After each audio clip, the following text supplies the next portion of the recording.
Olá! Hoje eu começo falando sobre fatos sobrenaturais que encontramos na Palavra de Deus. Se nós analisarmos, estudarmos este livro sagrado, nós vamos perceber que do Gênesis ao Apocalipse encontramos fatos sobrenaturais. Como explicá-los? Existe explicação? Você quer ver um interessante? Isso está em Atos, no capítulo 8, os versos 39 e 40, diz o seguinte: quando eles estavam saindo da água, o Espírito do Senhor levou Filipe embora. O funcionário não viu mais Filipe, porém continuou a sua viagem cheio de alegria. E de repente, Filipe se encontrou na cidade de Azoto e seguiu viagem anunciando o evangelho por todas as cidades até chegar a Cesareia. Olha que interessante, Filipe estava batizando e simplesmente, logo depois que ele fez o batismo daquele funcionário, ele foi arrebatado para um outro lugar. Agora, como explicar isso? Isso é um fato sobrenatural? Isso realmente aconteceu? Será que dá para acreditar isso? Será que é só mediante a fé que podemos acreditar? Ou existe alguma forma de explicar esses fatos sobrenaturais? Esta e muitas outras questões você acompanha agora, pois está no ar, Na Mira da Verdade.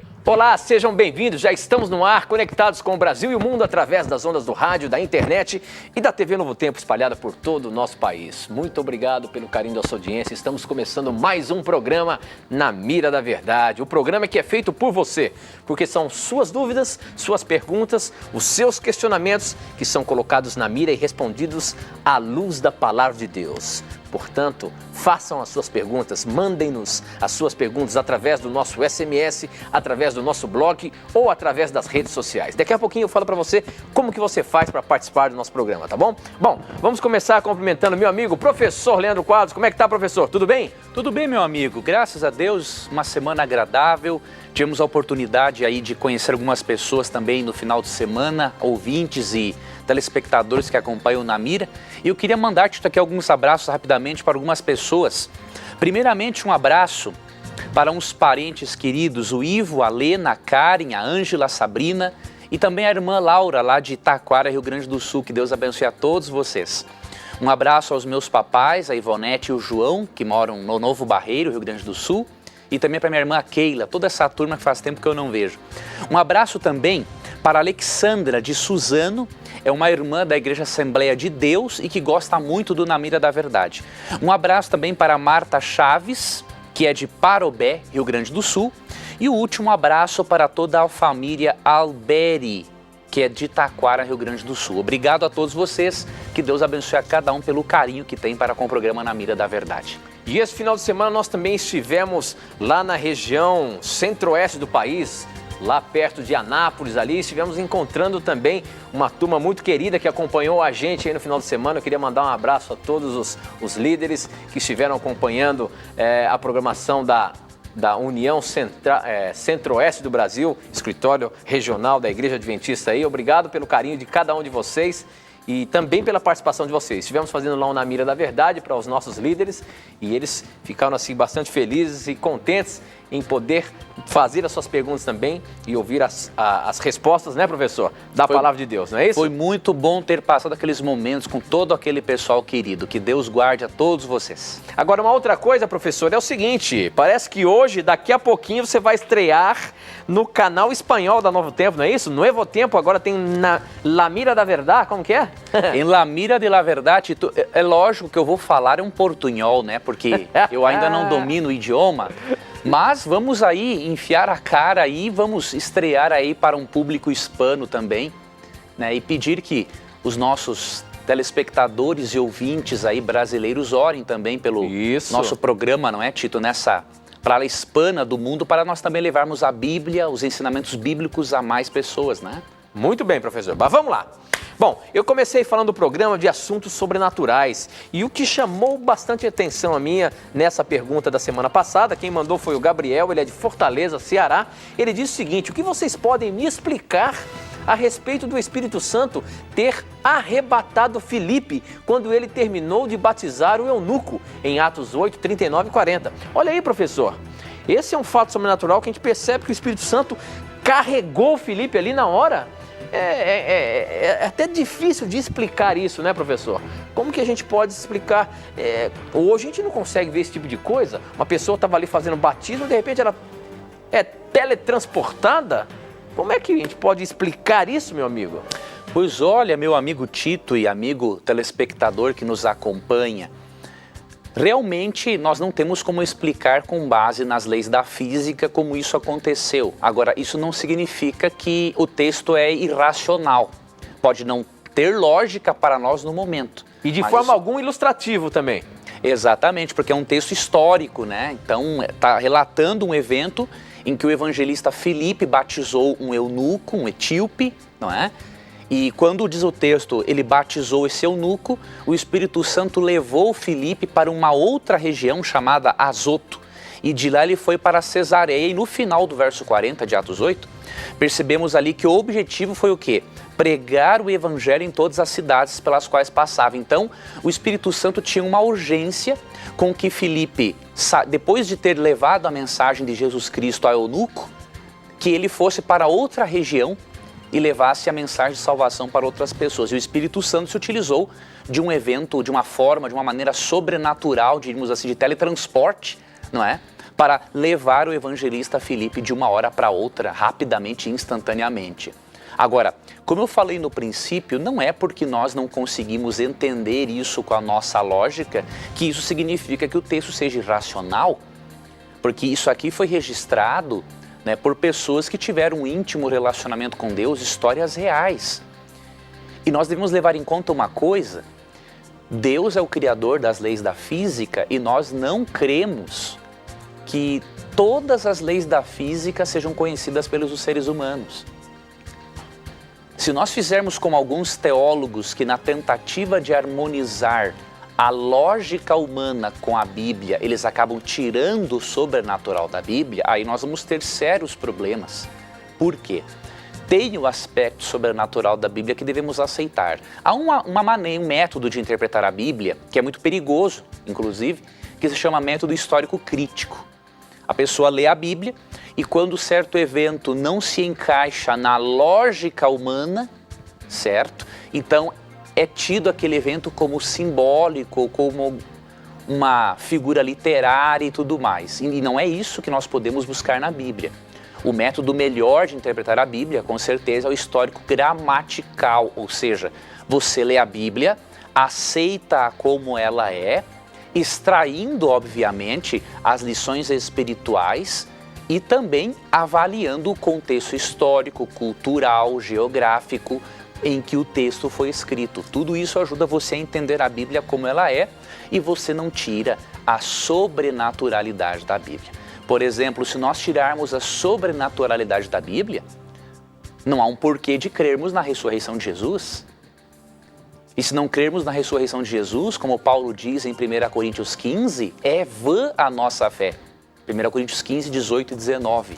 Não é? Então, devemos sim estudar a Bíblia e entendê-la com a lógica que Deus nos deu, mas não devemos colocar a lógica humana acima da lógica divina, sendo que Deus conhece muito mais leis da física que nós, né? Deus tem a sua onipotência, ele pode fazer qualquer evento sobrenatural.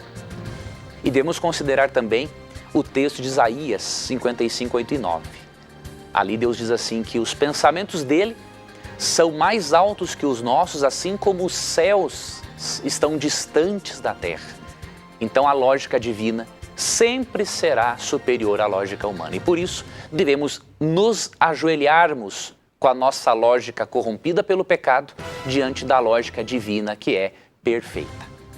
Ok, professor. Muito bem. Bom, para você participar do nosso programa, basta você mandar um torpedinho SMS para a gente. O número é 12 9156 6972. Você manda a sua pergunta e eu recebo aqui na hora. Ou então, você pode também entrar no nosso blog novotempo.com/Na Mira da Verdade, mandar as suas perguntas e a gente recebe aqui na hora, tá bom? Participe também das nossas redes sociais fazendo as suas perguntas. No Facebook, namiradaverdade.nt e no Twitter, @Na Mira da Verdade. Participe, mande as suas perguntas, não tenha preconceito, pergunte o que você quiser.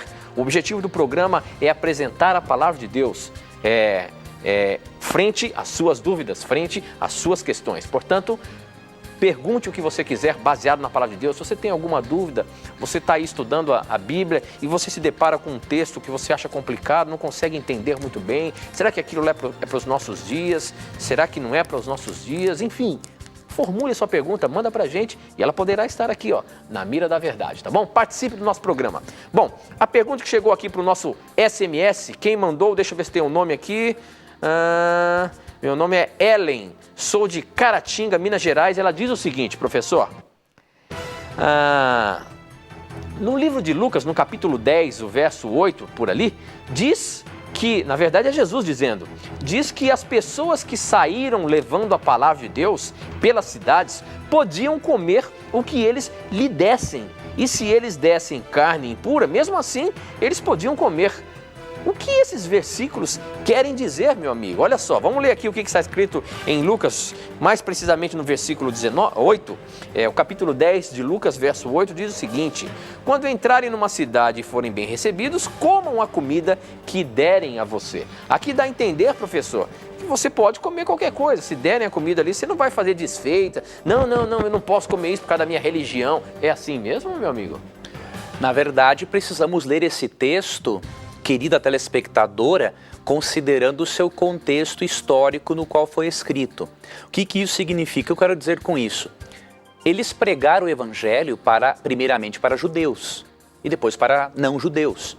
Na mesa de judeus não existiam carnes imundas. Então é óbvio que quando Cristo falou para eles comerem o que fosse posto diante deles, era aquilo que fosse puro e estivesse em harmonia com a Bíblia e com os costumes judaicos. Então, indo a uma mesa judia, por exemplo, jamais eles iriam encontrar carne de porco ali para comer, ou churrasquinho de gato, ou de cavalo, ou coisa parecida.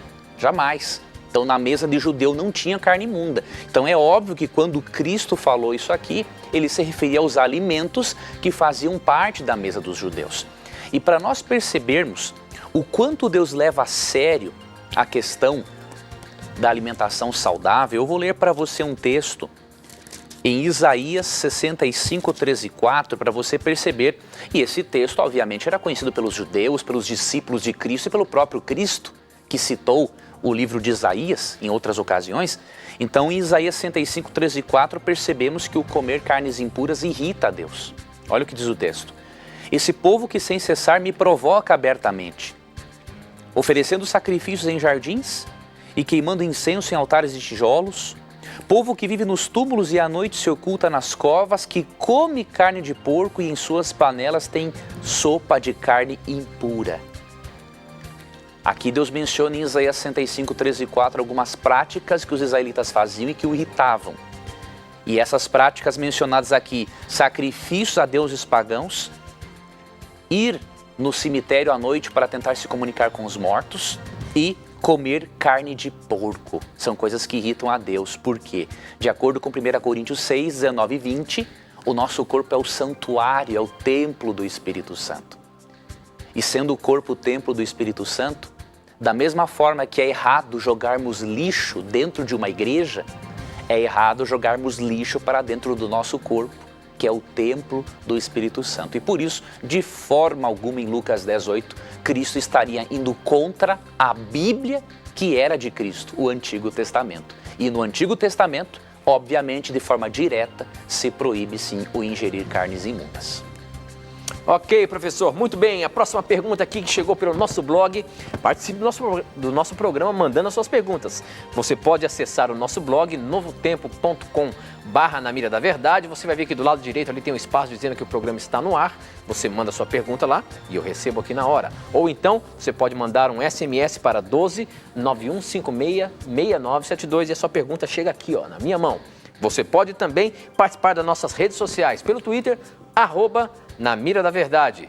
Pelo Facebook, é só você encontrar-nos na miradaverdade.nt, tá bom? Participe, mande as suas perguntas. Essa pergunta aqui pelo nosso blog, quem mandou foi a Nedina de Porto Alegre. Ela diz o seguinte: gostaria de saber como é na verdade que se faz um jejum. Vejo as pessoas comerem depois, vejo as pessoas comerem, depois abrem o jejum e também abrem o jejum à meia-noite, por exemplo, e vão dormir e entregam já logo no outro dia. Eu aprendi que devemos estar com o estômago vazio. Por favor, me esclareça. Olha aí, professor. Ela está querendo saber exatamente como se faz um jejum. O que a Bíblia nos orienta com respeito ao jejum? A gente sabe que existem alguns jejuns, a pessoa começa à meia-noite e não vai comer mais nada. Isso é válido? E aí no outro dia de manhã, não, agora eu tomo café. Não é bem assim. Como é que é a questão do jejum? E o que é mais interessante, que existe um texto na Palavra de Deus, eu até estava procurando aqui na hora que você estava explicando a outra pergunta, que é Isaías 58, que fala ali do verdadeiro jejum. Porque ali Deus começa a apresentar a história que o povo estava fazendo o jejum simplesmente porque aquilo era um costume que no passado Deus tinha orientado, mas não estavam dando valor nenhum. Me diga uma coisa, meu amigo, para que fazer jejum? Qual é o objetivo disso na Palavra de Deus, por exemplo? Muito boa essa pergunta. Eu abri aqui em um texto, em Lucas 2:37, para nós vermos um pouquinho como era a prática do jejum na Bíblia. E então, permanecer a viúva até a idade de 84 anos, nunca deixava o templo, adorava a Deus jejuando e orando dia e noite. Esse texto está falando de um costume de uma pessoa cristã, uma judia, na verdade, que depois que acreditou em Cristo, de orar e jejuar dia e noite. Era uma pessoa que tinha o costume de praticar o jejum. O que é o jejum? O jejum é abster-se voluntariamente de alimentos. É claro que há ocasiões emergenciais em que a pessoa também jejua, não é? Mas no sentido principal, a pessoa se abstinha de alimentos por um tempo para dedicar-se à oração e para demonstrar para Deus o quanto ela estava querendo ou precisando de alguma coisa. O jejum nunca foi uma maneira de comprarmos a Deus ou de agradarmos simplesmente a Ele, mas uma forma de demonstrar a Deus o quanto nós queremos alguma coisa. Então é saudável fazer jejuns. Agora, definir como será o jejum de cada pessoa, isso nós não podemos fazer. E a Bíblia também não faz isso porque cada pessoa é diferente. Tem umas pessoas que conseguem ficar sem comer 6 horas, outras 12 horas, outras 24 horas. Algumas preferem jejuar tomando só líquido, outras fazendo um jejum comendo só frutas durante o dia. Então, cada organismo tem que ser respeitado de acordo com as suas limitações. Agora, professor, o objetivo do jejum não era simplesmente uma forma de sacrifício para pleitear alguma coisa com Deus? Então não tem que ter um sacrifício? Como que é? É um sacrifício, Tito. A pessoa se sacrifica, abstém-se de alimento para demonstrar a Deus o quanto ela está querendo algo, não é? Agora, ela não pode jamais querer convencer a Deus através do seu jejum, né? Por exemplo, eu quero uma coisa contra a vontade de Deus e vou jejuar para Deus me dar, né? Então aí não é assim que funciona. Agora, o jejum, ele é importante porque, além dessa questão espiritual, ou seja, porque não há separação entre o corpo e a mente. Então o que acontece? Quando a pessoa jejua, ela está descansando o seu organismo, a mente fica mais descansada também do processo digestivo e a mente fica mais concentrada, Tito, na comunhão com Deus. Então esse é o propósito principal do jejum, relacionamento com Deus. Ok. Não é? Então, como a mente está descansando do processo digestivo e o organismo também, a mente fica com mais sensibilidade para perceber as coisas espirituais. Então, só que o jejum ele não beneficia apenas a mente e a espiritualidade, ele beneficia o corpo também. Né? Então é uma oportunidade da pessoa se desintoxicar, por exemplo. Não é? Ela ali pode passar um dia só tomando água, né? Tomando bastante água para limpar o organismo e naquela comunhão com Deus. Então é benéfico para a saúde. Agora é bom que a pessoa, por exemplo, que tem gastrite, que tem úlcera, ela já não pode fazer isso, a não ser sobre uma orientação médica. Então, de forma alguma seria uma penitência, né? Não tem E o jejum que Jesus fez, os 40 dias lá, tinha um objetivo? Tinha um objetivo espiritual grande, Tito. Foi bem lembrado em Mateus 4, quando ele jejuou por 40 dias, ele estava se preparando porque ele teria uma forte provação e tentação de Satanás pessoalmente. Então ele utilizou o jejum para um preparo espiritual, para enfrentar tentações. Então esse é um outro motivo do jejum que você bem lembrou. E um bom exemplo. Um bom exemplo. E nós devemos fazer o jejum, podemos fazer, mas não podemos delimitar a você. Por exemplo, o Tito vai fazer um jejum de 12 horas, o Leandro faz de 6, outra pessoa faz 24, não é? Cada pessoa individualmente, não é? Tem que fazer isso. E para finalizar, não devemos esquecer de Isaías 58, que foi um texto que você bem citou. O povo de Israel jejuava, mas não fazia o bem pelo próximo. Deus estava reclamando disso. Então Deus falou assim, que adianta vocês jejuarem e vocês tratam as pessoas com maldade, vocês não dão alimento para os pobres. E aí Deus fala em Isaías 58 que o jejum que ele mais aprecia é o jejum espiritual, ou seja, aquele em que eu decido me afastar das coisas erradas e aquele jejum em que eu reparto o meu pão com o faminto. Então Isaías 58 é um capítulo que todos nós, cristãos ou não, deveríamos estudar com mais afinco e colocá-lo mais em prática. Ok, professor, muito bem. Bom, chegou uma perguntinha interessante aqui no nosso SMS, que aparentemente você pode dizer assim, poxa, mas essa pergunta talvez não é bem assim, mas a gente está aqui justamente para tirar as dúvidas dos nossos telespectadores. A pergunta é a seguinte, meu amigo. Quem mandou essa pergunta foi o Ademar, ele é de Osasco, ele diz o seguinte: João Batista morreu primeiro que Cristo. Ok, agora como escreveu o seu livro testemunhando Cristo? A questão é a seguinte, João Batista escreveu algum livro, professor? Quer ver, querido irmão Ademar, o Evangelho de João e as primeiras cartas, né, as cartas 1ª, 2ª e 3ª João, não foram escritas por João Batista. Né? Na verdade, o Evangelho de João foi escrito por João, que era um discípulo de Jesus Cristo. Essa dúvida que talvez o nosso telespectador tenha. Talvez achando que João Batista tenha escrito o livro e ele morreu antes que Cristo, como é que ele poderia escrever a sua própria história testemunhando Jesus, né? Exatamente. Então foi João. Aqui, por exemplo, no início do Apocalipse, nós percebemos, o Apocalipse também foi escrito pelo apóstolo João, não é? Então foi o Evangelho de João, as três cartas de João, que levam o seu nome, e o livro do Apocalipse. E aqui a gente percebe que não é João Batista, né? Vou aqui ler rapidamente esse versículo, só para dar uma referência bíblica ao Ademar. Então aqui, ó, Apocalipse a partir, capítulo 1, versos 1 e 2. Verso 1. Revelação de Jesus Cristo que Deus lhe deu para mostrar a seus servos o que em breve há de acontecer. Ele enviou o seu anjo para torná-la conhecida a seu servo João, que dá testemunho de tudo o que viu, isto é, a palavra de Deus e o testemunho de Jesus Cristo. Ou seja, esse João que escreveu o Apocalipse, o Evangelho e as 3 primeiras cartas é alguém que viu, que testemunhou pessoalmente os acontecimentos sobre a vida de Cristo. Então é um outro João, Ademar, não é João Batista. Ok, professor, muito bem. O objetivo do nosso programa é esse, é tirar as suas dúvidas. Se você tem alguma dúvida bíblica, se você tem algum texto que você acha muito complicado e você quer saber exatamente o que ele está querendo dizer, se há algum fundamento, se está dizendo alguma coisa para a gente, manda aqui a pergunta para o Na Mira da Verdade e nós tentaremos responder à luz da palavra de Deus, tá bom?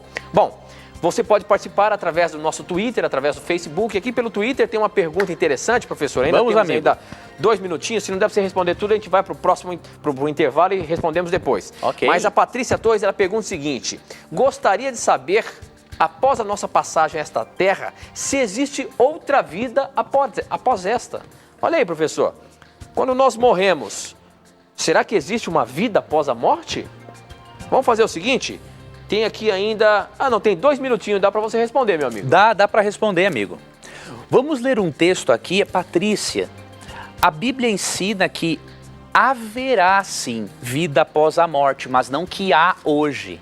Então eu vou ler para você um texto que se encontra em 1 Tessalonicenses 4, versos 16 e 17, para você perceber o que a Bíblia ensina a respeito desse assunto. Pois dada a ordem, com a voz do arcanjo e ao ressoar a trombeta de Deus, o próprio Senhor descerá dos céus e os mortos em Cristo ressuscitarão primeiro. Depois nós os vivos, os que estivermos vivos, seremos arrebatados com eles nas nuvens para o encontro com o Senhor nos ares e assim estaremos com o Senhor para sempre. Consolem-se uns aos outros com essas palavras. Então, a Bíblia ensina que não há vida após a morte, mas que haverá vida após a morte. E quando isso? No momento em que Cristo voltar pela segunda vez, em glória e majestade, e ressuscitar os mortos.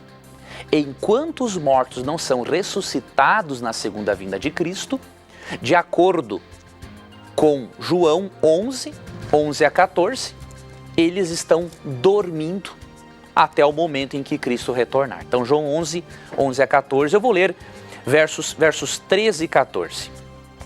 Jesus tinha falado de sua morte, mas os seus discípulos pensaram que ele estava falando simplesmente do sono. Então, lhes disse claramente, Lázaro morreu. E para o bem de vocês, estou contente por não ter estado lá, para que vocês creiam, mas vamos até ele. Quando Cristo falou da morte de Lázaro, ele comparou a morte a um sono, para nos mostrar que o Antigo Testamento está correto quando afirma em Eclesiastes 9, 5, 6 e 10 que na morte não há sentimento algum. A pessoa está inconsciente até o dia da ressurreição. E, portanto, não há vida após a morte, mas haverá por ocasião da volta de Cristo e da ressurreição. Ok, professor. Muito bem. Bom, aproveite o nosso intervalo aí e mande as suas perguntas. Nós vamos para um breve intervalo, é rapidinho. A gente volta já já.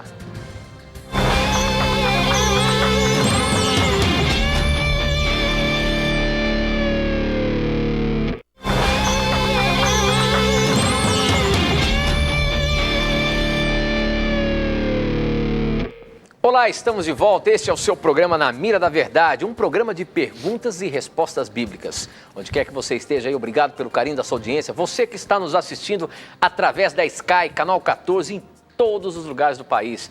Muito obrigado pelo carinho da sua audiência, viu? Nós sabemos aí das pessoas que estão assistindo a gente em todas as cidades e sempre que a gente viaja por aí, a gente recebe o carinho de vocês. Obrigado por vocês acompanharem toda a programação da TV Novo Tempo. Este que é um canal que tem o objetivo de te levar esperança, de te levar princípios sobre família, princípios sobre cidadania e, acima de tudo, levar o amor do nosso Senhor Jesus. Obrigado por você estar aí sintonizado na TV Novo Tempo. Este é o programa Na Mira da Verdade, um programa que você faz as suas perguntas sem preconceitos e nós respondemos de acordo com a palavra de Deus. Eu queria começar esse segundo bloco dando um presente para você. Você gosta de estudar a Bíblia? Você quer estudar a Bíblia? Nós oferecemos uma revista aqui todas as semanas que, na verdade, é um curso bíblico gratuito. É uma revista que tem 16 temas, os mais diversos temas relacionados com os dias que vivemos e também com a palavra de Deus. Verdades para o tempo do fim. Tempo do fim é esse tempo que nós estamos vivendo. Se você quer ter essa revista aqui gratuitamente aí na sua casa, basta você entrar no nosso blog novotempo.com/Na Mira da Verdade. Você vai ver ali que do lado direito tem o desenho dessa revista, é só você clicar lá, ela vai entrar num formuláriozinho para você colocar os seus dados de correio para que ela possa chegar direitinho aí na sua casa, tá bom? Então peça hoje mesmo Verdades para o Tempo do Fim. Tem gente que até escreveu aí pelo Twitter, olha, eu pedi minha revista, mas não chegou ainda. Tenha paciência, ela vai chegar já para você, tá? Ela é gratuita, não custa nada. Basta você solicitá-la e ela vai chegar na sua casa aí logo, logo. Obrigado por você participar com a gente, por você que já está estudando a Bíblia através do Verdades para o Tempo do Fim. Nós sabemos que já tem mais de 80 mil pessoas estudando a Bíblia através desse curso bíblico aqui no Na Mira da Verdade. Seja você também um estudante da Bíblia, da Palavra de Deus. Bom, a próxima pergunta, professor Leandro Quadros. Essa é uma pergunta capciosa, meu amigo. Essa está relacionada com o que está acontecendo com a gente aqui. Esses dias atrás teve um relato aí, até saiu no Fantástico também. Deixa eu fazer a pergunta aqui, você vai entender. Quem mandou essa pergunta aqui, inclusive ele mandou a semana passada e ela está em pauta ainda durante essa semana. Ricardo Vieira, ele é de... a pergunta dele, não vou falar nem a cidade dele, até para a gente segurar um pouquinho. A pergunta dele é a seguinte: eu queria muito ouvir a opinião de vocês em relação ao padre que defendeu na internet a possibilidade de amor entre pessoas do mesmo sexo. Sou católico e creio muito em Deus. Sou homossexual e ficaria muito grato pela resposta de vocês. Olha aí, professor. A gente sabe que hoje nós vivemos num momento em que falar do homossexualismo é até tenebroso, porque muitas vezes podemos ser taxados como homofóbicos. Agora, a palavra de Deus fala sobre esse assunto. E eu queria saber o que a Bíblia fala e como que a gente pode conciliar essa situação tão presente em nossos dias, professor. Vamos lá, uma pergunta muito importante. Antes de eu mencionar o posicionamento bíblico para esse querido amigo e irmão que nos escreveu, eu quero dizer uma coisa: Deus, Ele não ama você mais e nem menos por você ser homossexual. Seja homossexual ou heterossexual, Deus ama as pessoas do mesmo jeito. O amor do Pai não se diferencia por uma pessoa ser homossexual ou heterossexual. Agora, o que a Bíblia tem a dizer de esperança para você? 1 Coríntios 6, 9 a 11, Paulo menciona nos versos 9 e 10 várias práticas que tirarão as pessoas do reino dos céus se elas não se arrependerem dessas práticas. E aí no verso 11 ele dá uma esperança. Eu vou ler para você versos 9 e 10, quais são as práticas que a Bíblia não aprova, e depois eu lerei o verso 11 para você ver que esperança que Deus tem para os homossexuais.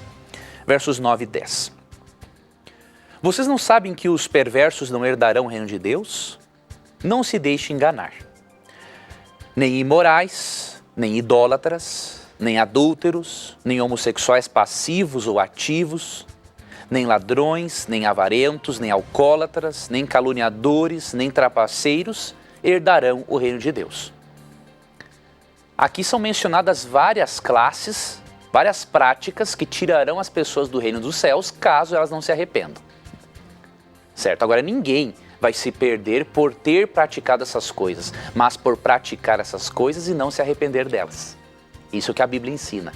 E aí no verso 11, Paulo tem uma mensagem de esperança muito bonita, que diz assim: assim foram alguns de vocês, ou seja, inclusive homossexuais, alguns corintos foram, alguns da igreja de Corinto. Assim foram alguns de vocês, mas vocês foram lavados, foram santificados, foram justificados no nome do Senhor Jesus Cristo e no Espírito de nosso Deus. Olha que coisa bonita. Não importa o que uma pessoa tenha feito, não importa o tipo de prática sexual que ela tenha tido, Deus ama essa pessoa e Deus quer torná-la cada vez mais semelhante a Jesus Cristo, através do poder transformador e regenerador do Espírito Santo. Então essa é a mensagem que Deus tem para você. E, só para finalizarmos, realmente o padrão bíblico de família não é um homem com um homem e uma mulher com uma mulher. O padrão bíblico de família é aquele padrão em que o casal pode se unir sexualmente e gerar filhos. E de acordo com Gênesis 2, 22 a 24, esse é o relacionamento heterossexual. É o que a Bíblia diz, né? Então diz assim, Gênesis 2, vou ler 22 em diante. Com a costela que havia tirado do homem, o Senhor Deus fez uma mulher e a levou até ele. Disse então o homem, Esta sim é osso dos meus ossos e carne da minha carne. Ela será chamada mulher, porque do homem foi tirada. Por essa razão, o homem deixará pai e mãe e se unirá à sua mulher, e eles se tornarão uma só carne. Então, esse é o padrão bíblico. Um homem se casando com a mulher. Entretanto, se você tem tendências homossexuais, não desanime. Deus ama você do mesmo jeito e 1 Coríntios 6,11 tem uma mensagem para você. Deus quer ajudá-lo, ajudá-la a viver cada vez mais de acordo com os padrões da Bíblia. Ok, professor, eu queria mandar um abraço aqui para os nossos amigos do Twitter que estão conectados com a gente aqui. A Cristiane, estou assistindo na Mira da Verdade. Um abraço a você. Deixa eu ver também, tem comentários interessantes aqui, quer ver? Ó? Eu estava lendo aqui agora, deixa eu ver se eu acho aqui. Aqui, a Tatiane Madureira falou assim, ó, nunca pensei que pudesse encontrar algum dia programas de tão boa qualidade. A Novo Tempo está mudando a minha vida. Obrigado, Tatiane, pelo carinho da sua audiência aí. Obrigado por você acompanhar a programação da Novo Tempo. Olha aqui, apaixonada por Deus. Diz, não tenho o canal Novo Tempo, mas acompanho vocês aqui pela internet. Gosto muito, parabéns pelo evangelismo de vocês. Que Deus seja louvado. E eu queria colocar uma pergunta interessante aqui de um jovenzinho. Ele diz o seguinte, talvez a Bíblia não fale isso, ou talvez você encontre algum texto que fale sobre isso, mas é importante a gente colocar. Ele pergunta o seguinte, será que tem algum problema, ou se é certo ou não, um jovem pregar na igreja? Sendo um jovem de 16 anos, é permitido, pastor? Olha aí a pergunta dele. É um jovem que quer falar do amor de Deus, pode se pregar na... Um jovem de 16 anos pode ser um pregador? Pode pregar na igreja, professor? A Bíblia fala alguma coisa? Pode e deve. Né? É mesmo? Sim, porque em Atos 2, 17 e 18, Tito, quando a Bíblia diz que Deus derramaria o Espírito Santo sobre as pessoas para que elas pregassem, profetizassem, para apressar a volta de Cristo, aqui estão inclusos os jovens também. Então eu vou ler aqui, Atos 2, 17 e 18, diz assim... Nos últimos dias, diz Deus, derramarei do meu espírito sobre todos os povos. Os seus filhos e suas filhas profetizarão. Os jovens terão visões, os velhos terão sonhos. Sobre os meus servos e minhas servas, derramarei do meu espírito naqueles dias e eles profetizarão. Ou seja, o Espírito Santo é dado para as pessoas de todas as idades. E quando você tem a capacidade, esse dom espiritual da pregação, não é? Ou de dizer palavras de conforto a outras pessoas, aproveite, porque é bíblico, é profético que pessoas de todas as idades fariam isso. O próprio Jesus deu exemplo, né, professor? Com 12 anos ele estava lá no templo falando? Exatamente. Então as crianças podem e devem sim falar do que Jesus fez e faz pela vida delas. Ok, professor. Muito bem. A próxima pergunta aqui no nosso blog é o seguinte. Satanás foi expulso para a terra antes ou depois de tudo ser criado? Como que a gente consegue descobrir isso? Existe alguma maneira de saber se Satanás foi expulso aqui para a terra antes de tudo ser criado ou não? A Bíblia não é direta sobre este assunto. Então, nós afirmarmos assim dogmaticamente, com base nas informações bíblicas que temos, não é uma coisa correta. Agora, nós podemos fazer algumas deduções. Quando, por exemplo, lemos Gênesis, capítulo 3, e percebemos que Satanás havia incorporado na serpente para enganar Eva, né? Porque ali Apocalipse 12, 9 fala que a antiga serpente é Satanás, não é? Percebemos que ele já tinha pecado. Então, isso dá a entender para nós que realmente ele já tinha sido expulso do céu. Depois da criação. E aí, depois que ele foi expulso, ele encontrou, diríamos, morada em nosso planeta e enganou Eva. Quando lemos ali Gênesis 3 e também fazemos uma leitura de Apocalipse 12, 7 a 9. Entretanto, essa é uma suposição que podemos fazer, mas afirmar dogmaticamente, com base nos textos bíblicos que dispomos, nós não podemos realmente afirmar isso. Muito bem, professor. Eu estou aqui ainda no nosso blog e tem uma outra pergunta interessante aqui, meu amigo. A questão é a seguinte, olha aí, ó. Se prepare, você agora está na mira. Opa! A pergunta que está aqui no nosso blog é a seguinte. É verdade que os fundadores da Igreja Adventista do Sétimo Dia não criam na Trindade no princípio do Adventismo? Olha aí, professor. Existe algum fundamento nessa pergunta? É verdade que os fundadores da Igreja Adventista do Sétimo Dia não criam na Trindade? Essa pergunta é interessante e nós deveríamos fazer essa pergunta também para o povo de Israel. O povo de Israel, o povo de Deus, no princípio, acreditava na Trindade? Por que eu estou fazendo essa pergunta? Porque algumas pessoas desinformadas e mal intencionadas, não é, escreveram por aí na internet que pelo fato de fundadores do Adventismo não crerem na Trindade, então isso demonstra que o Adventismo é um movimento falso. Só que falso é quem faz uma análise desse tipo. Por quê? Porque o povo de Israel, por exemplo, não tinha toda a luz sobre a respeito da divindade.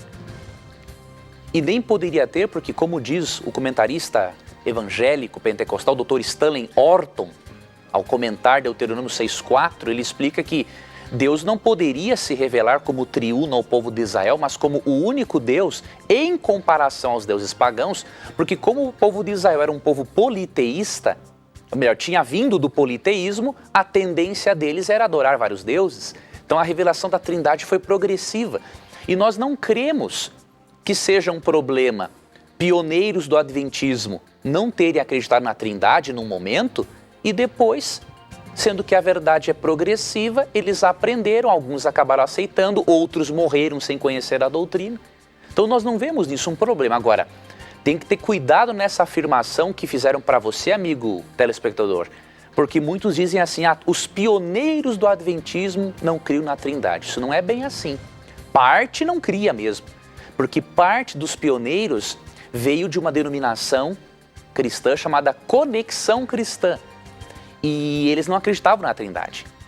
Agora, mais de 60%, 70% dos adventistas, logo no seu início, eram de igrejas batistas, metodistas, presbiterianas e que criam na Trindade. Então, cuidado com essa informação, porque algumas pessoas podem estar alegando isso para você, para dizer assim, a maioria dos adventistas não acreditava na Trindade. Não, não é essa a afirmação correta. Agora, interessante destacar, professor, desculpa interrompê-lo, mas é interessante destacar porque hoje está saindo alguns movimentos da própria Igreja Adventista voltando a essa ideia de que a Trindade não existe, é ou não é, professor?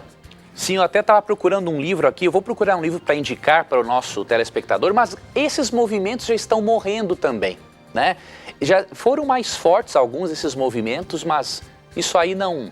Alguns chamados adventistas históricos, que de históricos não tem nada, né? Então, diziam que não devemos crer na Trindade porque alguns dos pioneiros não acreditavam. Mas a regra de fé dos adventistas não são os pioneiros, a regra de fé dos adventistas é a Bíblia, né? E por mais que os adventistas respeitem seus pioneiros, a herança teológica que temos, eles não são nossa regra de fé e prática. E eu queria fazer uma recomendação para o nosso telespectador internauta.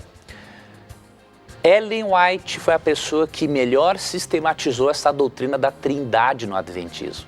E ela foi uma das pioneiras, então por isso que eu digo para você, todos os pioneiros, ou a maioria dos pioneiros não acreditava na Trindade. Cuidado com essa informação, porque quando você lê o livro Evangelismo, ali da página 613 até a 617 por ali, você percebe declarações de Ellen White trinitarianas, de que o Espírito Santo é um ser pessoal, né, de que ele é Deus.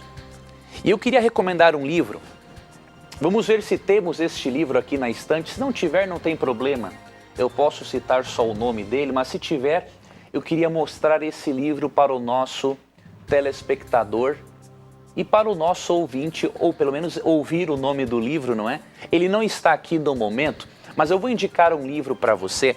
Se você quiser fazer um estudo da doutrina da Trindade, de forma bíblica e histórica, e compreender como foi o desenvolvimento dessa doutrina no meio adventista, sem nenhum, assim, de forma neutra, você pode ler o livro A Trindade.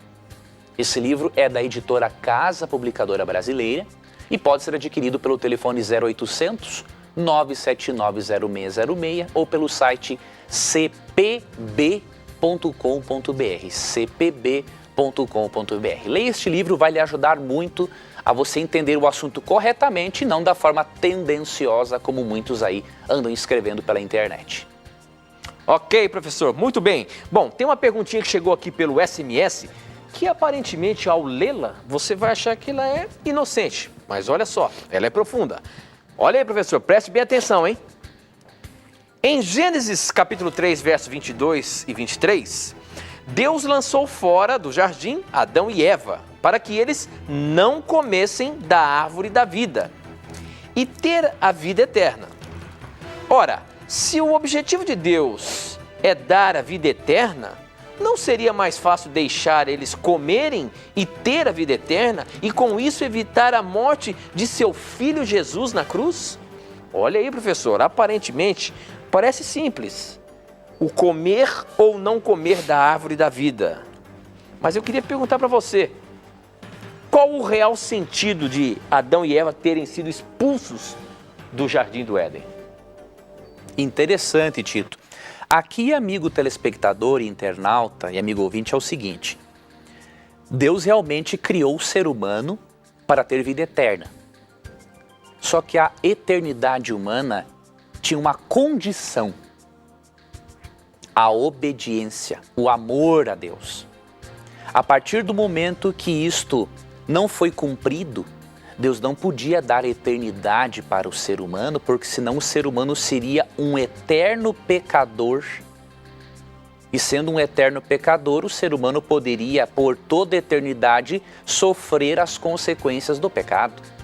Então, olha o que diz Gênesis 2, 15 e 16, para você perceber que a eternidade era condicional, ou seja, era condicional à obediência, ao amor e à obediência a Deus. Então, Gênesis 2, 15 e 16 diz assim: o Senhor, Deus, colocou o homem no jardim do Éden para cuidar dele e cultivá-lo.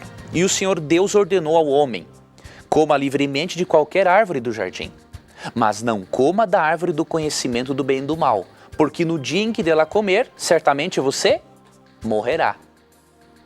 Perceba que a eternidade do ser humano era condicional à sua obediência. Sendo que o ser humano desobedeceu a Deus, o que o pecado? Pecado o quê? É a desobediência a Deus. Há outros conceitos na Bíblia, mas eu só estou dizendo o conceito principal. Sendo que o ser humano desobedeceu a Deus, o que aconteceu com o ser humano para ele ser expulso do jardim do Éden? Isaías 59, 2. Mas as suas maldades separam vocês do seu Deus, e os seus pecados esconderam de vocês o rosto dele, e por isso ele não os ouvirá. Então aqui fala que o pecado nos separa de Deus. E aí? Isso nos mostra que o pecado é algo por demais grave. Não é simplesmente comer ou não comer um fruto. Envolveu isso sim, mas a essência do problema é desconfiar de Deus e desobedecê-lo. E aí, amigo telespectador e ouvinte, como que Deus ia resolver esse dilema? Ao mesmo tempo em que Deus ama as suas criaturas, Ele não podia deixar de punir o pecado e permitir que o ser humano sofresse as consequências das suas escolhas. O próprio Deus, na pessoa de Jesus Cristo, veio a este mundo para fazer com que o amor e a justiça se dessem as mãos. Porque quando Cristo morreu na cruz, Ele demonstrou quanto Deus ama o pecador, e quando Cristo foi castigado na cruz, ao mesmo tempo, Cristo mostrou o quanto Deus odeia o pecado e ama a justiça. Então é por isso que 2 Coríntios 5, 18 a 21 diz, por exemplo, que a morte de Cristo nos reconciliou com Deus. Ou seja, o que o pecado havia feito em nos tornar inimigos de Deus, Jesus nos tornou amigos de Deus novamente. E por isso toda pessoa que exerce fé em Cristo e o aceita como Salvador e Senhor, ela é reconciliada com Deus. E de acordo com 2 Coríntios 5,17, ela se torna uma nova criatura e que passará por um processo óbvio de transformação que leva a vida toda.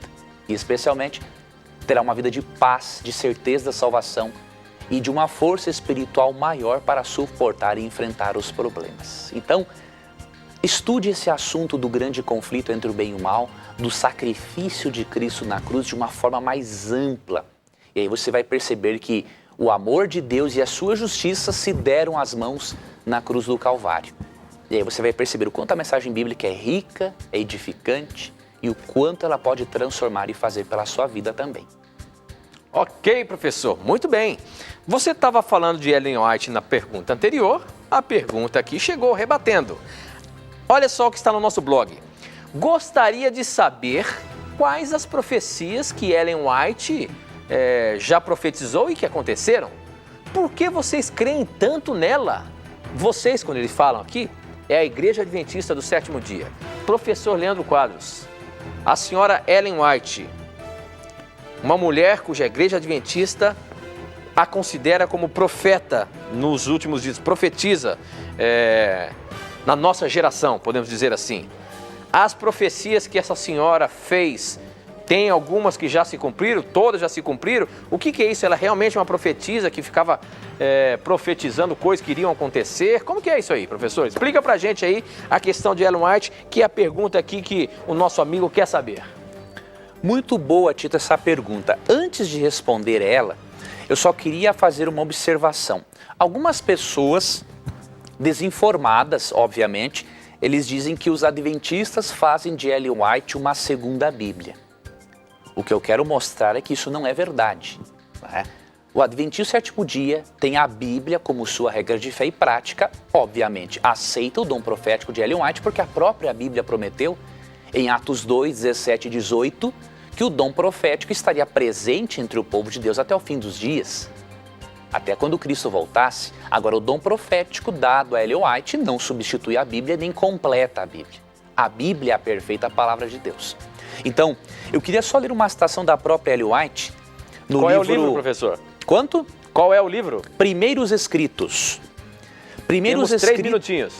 3 minutinhos. Então, Primeiros Escritos, página 78. Só para mostrarmos que aquelas pessoas que dizem que Ellen White é uma segunda Bíblia para os adventistas, eles não sabem o que estão dizendo, não é? Então, Primeiros Escritos, página 78, diz assim, ela escrevendo: recomendo-vos, caro leitor, a palavra de Deus como regra de vossa fé e prática. Por essa palavra seremos julgados. Nela Deus prometeu dar visões nos últimos dias, não para uma nova regra de fé, mas para conforto do seu povo e para corrigir os que se desviam da verdade bíblica. Assim tratou Deus com Pedro quando estava para enviá-lo a pregar aos gentios. Atos 10 ela comenta, não é? Então ela mesma fala que a palavra de Deus é a nossa regra de fé e prática, que nessa palavra Deus prometeu visões para o profeta e não como uma nova regra de fé, mas para conforto e para a correção do povo de Deus. Então quem diz que Ellen White é uma segunda Bíblia está mais por fora, Tito, que arco de barril. Né? Não é isso que a própria Ellen White escreve no livro Primeiros Escritos, que quem quiser ler pode encontrar na Casa Publicadora Brasileira. Agora, sobre as profecias de Ellen White... Um minutinho. Vou mencionar então algumas delas. Por exemplo, Ellen White, em 1860, teve uma visão sobre a importância da reforma da saúde. E nesta visão, ela falou de coisas como, por exemplo, a importância da abstinência de alimentos nocivos, temperança, atividade física, coisas que não eram comumente ensinadas na época dela. E depois a ciência comprovou, não é, que aquilo que ela falou sobre a reforma de saúde realmente foi muito importante. Agora não estou lembrado se foi 1860 ou 1863, não é? Uma outra coisa, Ellen White disse na época dela, lá no século XIX, que as nozes fazem bem à saúde. Mas ninguém acreditou nisso, porque na época viam que as nozes eram como um isopor. Comer isopor não faz nada para o corpo, não é? Nada de benefício. A ciência comprovou que as nozes têm um alto valor nutritivo. Ellen White falou também no livro Eventos Finais que viriam calamidades sobre as grandes cidades. E ela incluiu Nova York. E nós percebemos no 11 de setembro, não é? Na queda das Torres Gêmeas, mesmo que ela não fale do evento em si, mas ela fala de calamidades, inundações em grandes cidades e coisas que aconteceram também. Então essas são algumas das profecias. Existem outras, vamos aí fazer uma relação de mais delas. para até pegarmos alguns livros e mostrarmos para o nosso amigo telespectador, ouvinte e internauta também. Mas realmente não há dúvida, quem conhece a obra de Ellen White e percebe a influência dos seus escritos, percebe que ela teve profecias, não para completar a Bíblia, né, mas teve profecias cumpridas, sim, e que ela conduziu muitas pessoas a Jesus Cristo. Por isso eu recomendo um outro livro dela para você, O Caminho a Cristo. A pessoa que lê aquele livro, ela percebe o quanto a mensagem de Ellen White era cristocêntrica. E, como ela era uma verdadeira profetisa, ela exaltou muito a Jesus Cristo neste livro. Ok, professor. Com essa nós terminamos mais um programa Na Mira da Verdade e a gente se encontra terça-feira que vem, hein, professor? No horário normal agora, às 9 da noite. 9 da noite. Um abraço, amigo Tito. Deus abençoe a você. Um abraço, amigo ouvinte da Rádio Novo Tempo, amigo telespectador e internauta que nos acompanha. Muito obrigado pelo seu carinho, muito obrigado por suas perguntas. Não esqueça, sempre que você tiver a coragem de perguntar, a Bíblia vai ter a coragem de responder você. Um abraço e até o nosso próximo encontro. E lembre-se, aqui nesse programa, suas dúvidas, os seus questionamentos sempre estarão na mira da verdade. Até o nosso próximo encontro. Tchau!